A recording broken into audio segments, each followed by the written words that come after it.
Fear is the electrified fence that keeps us corralled into a certain reality, into a certain experience.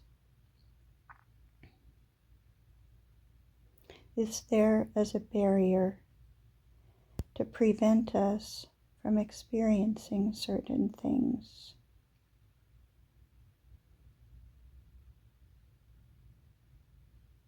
Sometimes it's time to go outside the fence.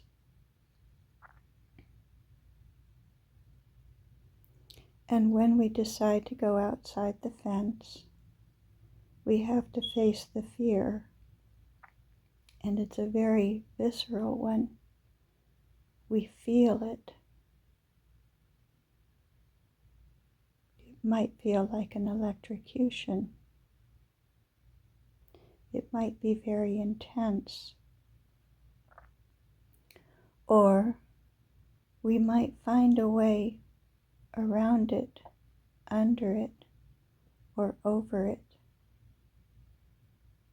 that involves courage, that involves creativity, creative thinking, coming up with solutions, other ways of doing things.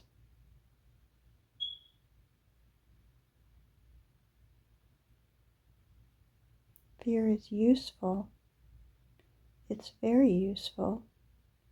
It has been useful for humanity for a very long time. It's useful for children to be afraid of going outside their home, where they may not have the capability of coping with what they might find out there. But at some point, they're ready to deal with those things. Likewise, humanity has been afraid of many things. Fear is used as a tool to control people. We say it protects us, but sometimes we reach a point where it simply imprisons us. And when we begin to see it as a prison rather than a protection, that is an indication that it's time for us to go beyond, to find out what's on the other side of the fence.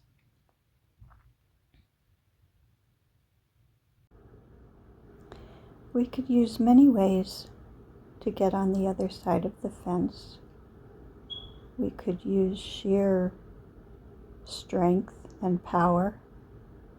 We could build a great big vehicle that would mow down the fence.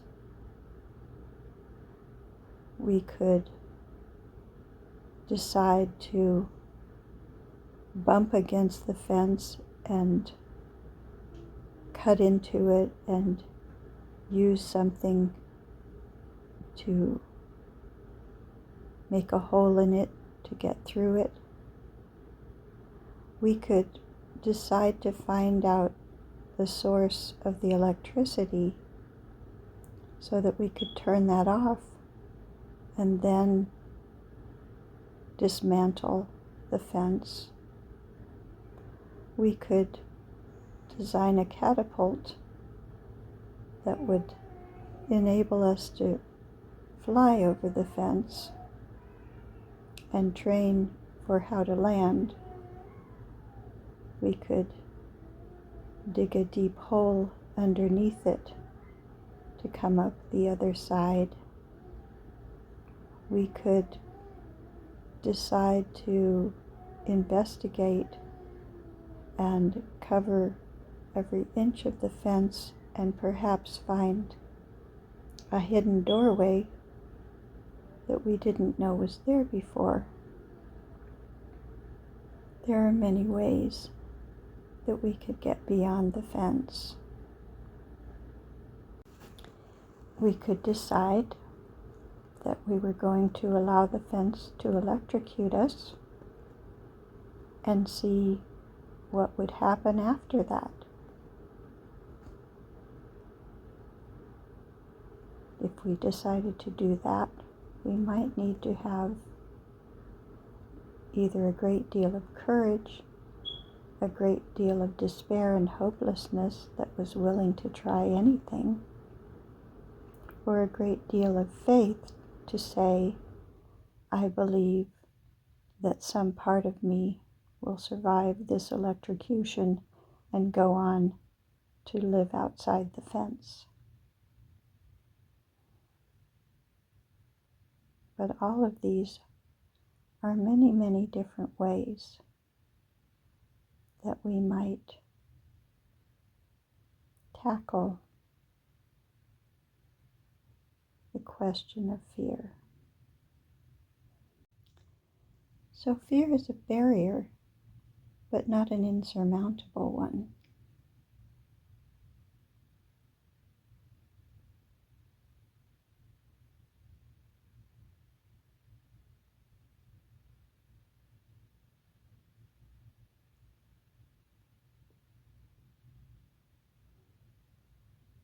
When we experience fear, we can say, oh, thank you for making me aware of this barrier in my life.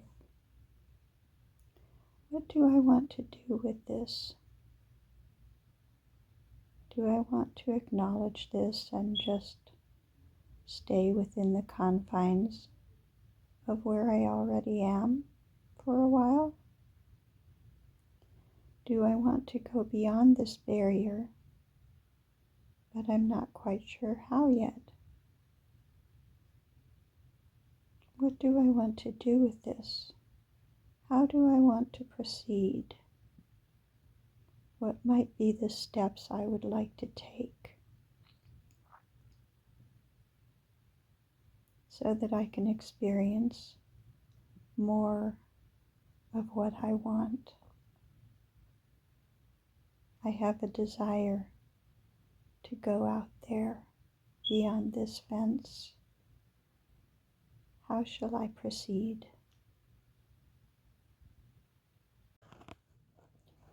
We might discover that the fence we thought was electrified, that would electrocute us, isn't as powerful or as strong or as intense as we thought.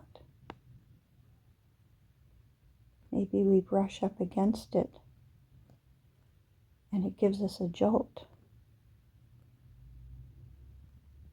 But maybe that jolt becomes less and less. Maybe we discover that the fence wasn't as electrified as we thought it was. Maybe it's just a mild sensation. Maybe it's something that I can allow as I find a way through that fence. Maybe it's not so bad as I thought it was.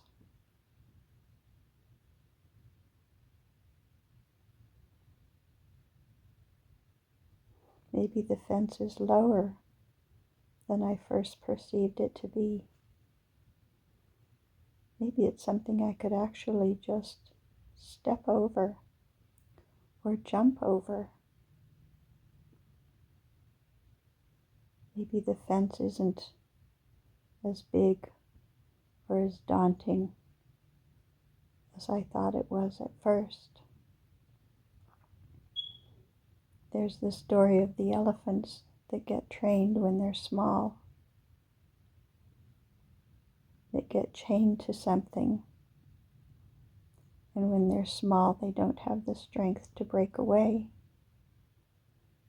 So they get the idea in their mind that they are chained to something, and then as they grow and they get bigger and bigger, they gain the strength to where that chain wouldn't hold them at all if they decided to move.